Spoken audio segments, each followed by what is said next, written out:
terkait kasus penembakan yang terjadi di Duren 3 pada tanggal 8 Juli 2022.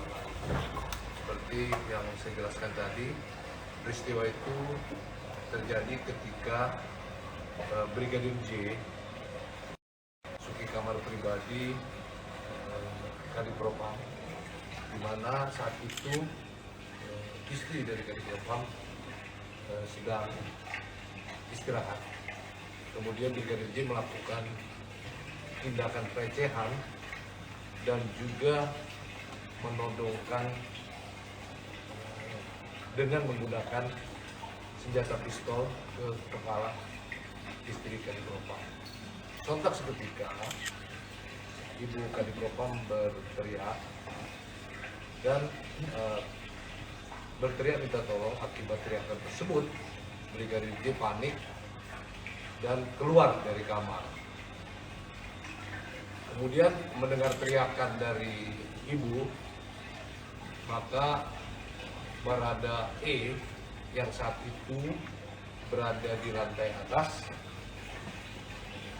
menghampiri dari atas tangga yang kurang lebih jaraknya dengan Brigadir J kurang lebih 10 meter, bertanya ada apa, namun direspon dengan tembakan yang dilakukan oleh Brigadir J. Akibat tembakan tersebut terjadilah saling tembak dan berakibat Brigadir J meninggal dunia. Dari hasil olah TKP dan pemeriksaan keterangan saksi dan alat bukti di TKP, ada 7 proyektil yang dikeluarkan dari Brigadir J dan 5 proyektil yang dikeluarkan dari Brigadir J. Kami sampaikan bahwa saat ini Brigadir J jenazahnya sudah dibawa kembali ke keluarganya dan tentu proses lanjut untuk mengetahui kasus ini terus berjalan.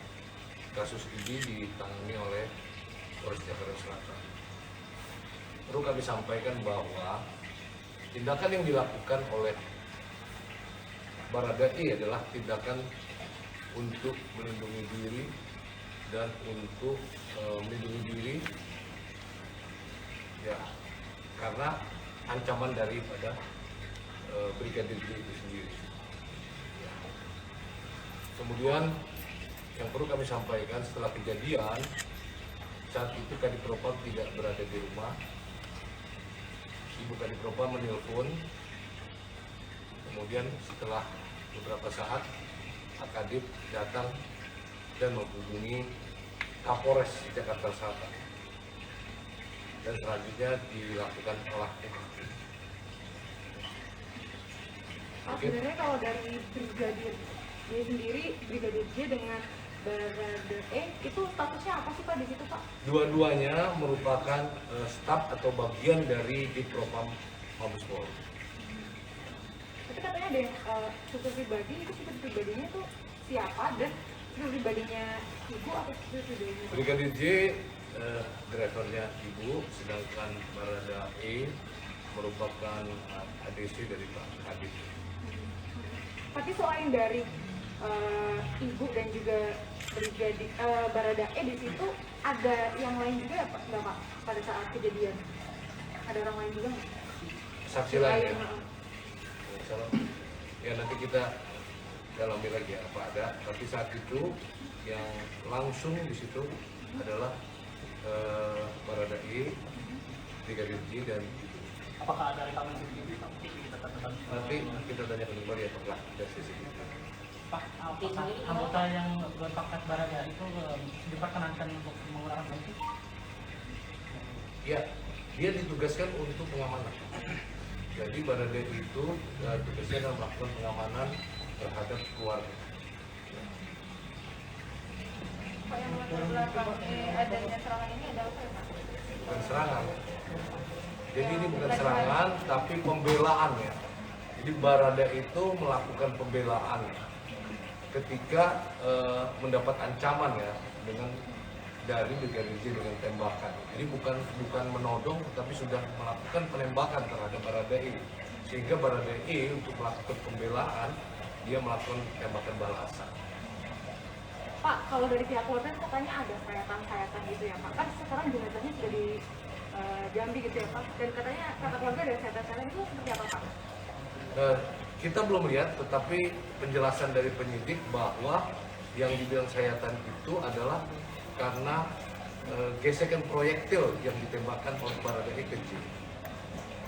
Pak, apakah ada hasil visum et repertum Pak? Dan Pasti bagaimana ada. hasilnya? Nanti kita tanyakan. Pak, Jadi walaupun 5 tembakan, jadi ada satu tembakan yang mengenai misalnya tangan, kemudian tembus kena badan. Jadi kalau dibilang ada 7 lubang tapi 5 tembakan, itu ada satu tembakan yang mengenai 2 bagian tubuh. Ya termasuk sayatan itu. Ya. Jadi misalnya saya contohkan ya, ketika tangannya begini, ada arah tembakan masuk ke tangan, tembus dia ke dada. Jadi satu tembakan dia kena 2. Jadi hasil keterangan maupun olah TKP, tembakan yang dilakukan oleh Baradae itu nanti teknisnya ya bisa update besok mungkin pada Kapolres sudah bersama karena penanganan di Polres sudah bersama. Pak, Pak, Bagaimana Pak? IPW kan mendesak Kapolri untuk membentuk tim pencari fakta gabungan dan menonaktifkan sementara korban terhadap itu sendiri. Yang jelas ya, tanpa didesak pun ya, kewajiban Polri menangani setiap kasus yang terjadi. Ya, jadi itu merupakan kewajiban bagi Polri menangani setiap adanya kejadian. Pak, terkait dengan Pak Kadis Novan itu mana ya Pak perginya Pak? Perginya kemana? Nggak ada di rumah tuh kemana? Yang jelas tidak berada di rumah. Iya itu sedang apa? Lagi ada apa Pak? Ada agenda atau apa? Ya Kan pasti ada kan? keluar rumah. Awalnya kan lagi kan PCR ya katanya. Oh udah tes PCR. Ya, dulu. tes PCR. Itu ada ini Pak, dalam rangka apa ya Pak? Dalam rangka apa tes PCR-nya? Nanti kita tanya. Yang jelas pada saat kejadian beliau tidak berada di rumah. Beliau mengetahui kejadian setelah terjadi penembakan, yang menelpon adalah istri beliau. Kemudian ketika beliau menerima telepon, beliau menghubungi Kapolres Jakarta Selatan untuk olah TKP di. Jadi belum tahu ya kenapa di rumah, belum tahu. Ya, tadi sudah bilang tes PCR. Iya itu dalam rangkanya belum tahu kan dalam rangka apa Ya, belum nanti tahu. kita. Pak, itu sebenarnya bisa dijelaskan lagi nggak Pak secara detail? Maksudnya untuk meninggalnya atau kejadiannya itu di mana? Apakah ada yang di kamar, ada yang katanya di teras rumah dan Di luar kamar. di luar kamar? Ya, dipastikan di luar kamar. Karena kejadiannya itu Brigadir J ada di depan kamar, kemudian Baradae di lantai 2. Jarak antara Brigadir J dengan Baradae itu antara 10 sampai 12 meter. Berarti beda lantai ya Pak? Beda. Oh. Jadi pada saat itu Baradae ada di Berarti rumahnya 2 lantai Pak? ya, Untuk saat ini berarti alat buktinya ada apa aja Pak? pasti Barang alat bukti. bukti ada ya. Barang buktinya Ya, yang yang sudah jelas ditemukan. adanya proyektil ya mungkin percikan darah segala macam pasti barang bukti ya. Pak, penegasan aja Pak untuk permintaan dari IPW tadi soal TGPF dan penonaktifan Pak Kadif Propam sendiri, apakah Polri sendiri akan melakukan itu? Kita membuat TGPF. Saya ulang ya, tadi saya sudah jelaskan ya, bahwa kewajiban Polri menangani kasus tanpa didesak-desak. Ya. Berarti belum ada tanggapan Pak soal Kan sudah saya tanggapi ya. Jadi kasus ini tidak mungkin didiamkan oleh Polri, pasti akan dicari, ditelusuri penyebab. Ya. Ya kalau motif Baradae melakukan penembakan karena membela diri, ya ketika dia mendapat ancaman dari Brigadir J, bukan ancaman penodongan saja, tapi dengan tembakan, ya tentu dia akan melindungi diri.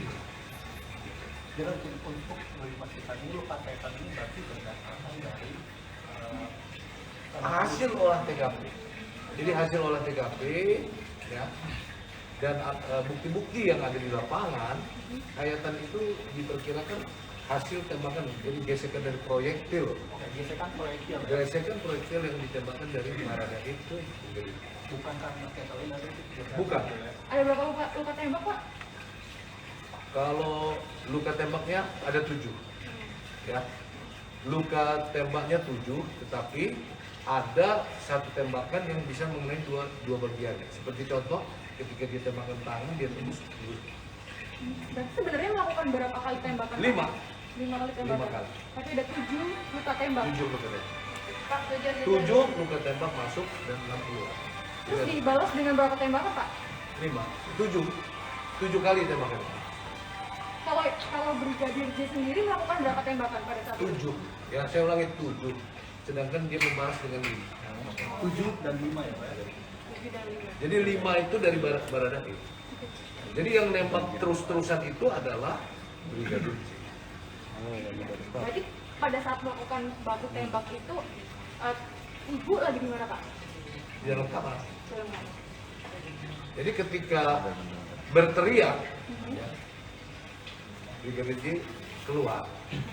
Nah, teriakan itu kan didengar oleh ya Baradae keluar. Ada apa Bang? Dijawab, bukan dijawab tapi direspon dengan tembak. Oke, hingga saat ini Baradae statusnya sebagai apa Pak?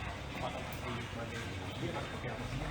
Saat ini ya kita masih lakukan pemeriksaan. Statusnya kita belum. Untuk Baradae Karena posisinya adalah siapapun ya yang mendapat ancaman seperti itu pasti akan melakukan pembelaan. Ya. Jadi bukannya melakukan perbuatan karena motif lain, motifnya adalah membela diri dan membela ibu. Jadi makanya untuk Baradae sendiri kira tugasnya itu apa sih Pak kalau Ini sudah disampaikan tadi ya. Dia ditugaskan untuk keamanan Pak Adik dan keluarga. Jadi memang sprintnya seperti itu. Kalau tujuan Brigadir J di lokasi apa Pak? Kalau di depan Pak? Kan sudah lama. Ya. Tapi saya juga sampaikan tindakan yang dilakukan adalah melakukan pelecehan dan menodong. Paham ya kira-kira? Pak kejadian ini kan hari Jumat betul ya Pak ya? Nah, kalau baru Sabtu Minggu yang akhirnya hari Senin gitu Pak informasinya kami mendapatkan gitu. Gimana? Kan hari Jumat gitu, kenapa baru informasinya Pak ramai Kita lakukan pemeriksaan ya. Kita akan langsung. Pak izin konfirmasi Pak, menurut keterangan keluarga apa namanya, apakah benar sempat pihak keluarga itu tidak diperkenankan untuk melihat jenazah Pak? Izin konfirmasi. Tidak Pihak keluarga diperkenankan oleh sempat- siapa? Oleh pihak kepolisian di sana Pak. Yang saya dalam proses Maksudnya tuh pengantaran di jenazah. Jambi atau di Di sini? Jambi. Oh, mungkin tanya sama Jambi ya. Kalau di sini diperkenankan. Kita perlakukan dengan baik. Oke?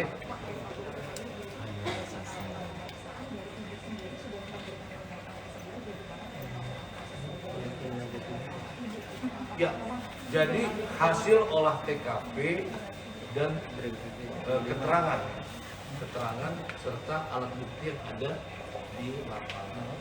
Itu keterangan siapa? Ya keterangan dari ibu dan juga keterangan dari Baradae.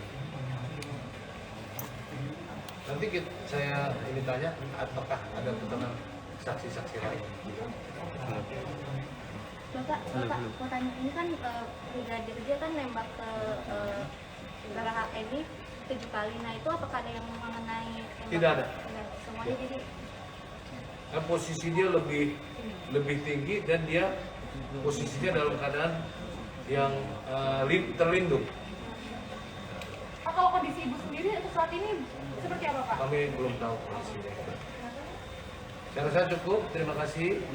Dan kalau ada kekurangan, mohon maaf. Assalamualaikum warahmatullahi wabarakatuh. Terima kasih Pak. Terima kasih Pak. Masih teman-teman?